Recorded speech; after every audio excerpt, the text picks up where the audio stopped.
نقوله بسم الله ما شاء الله يا جماعه. اللي انتوا شايفينه ده بط مسكوفي، ده بط مسكوفي ما شاء الله. المسكوفي بيديني وزن كبير جدا، تمام كده. وعندي برضو بغالي، بس كان المطلوب اكتر النهارده البط المسكوفي ده على فكره، تمام. ده اللي هيتسلم للناس النهارده.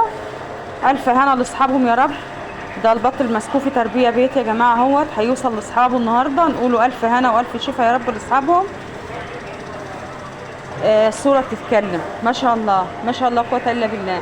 ودي فراخ اهيت الحمراء، دي فراخ الحمراء ما شاء الله، هي تربية بيتي. الفراخ الحمراء صاصو، احنا بنقول عليها صاصو، تربية بيتي ما شاء الله عليه.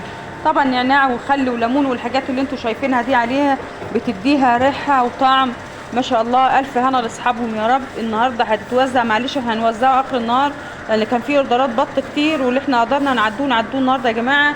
وبكره ان شاء الله تسليم الباقي ان شاء الله بالنسبه للبغالي. بس انا حبيت نعرفكم البط المسكوفي بيدينا حجم ووزن ما شاء الله من 5 كيلو 6 كيلو تقريبا يعني.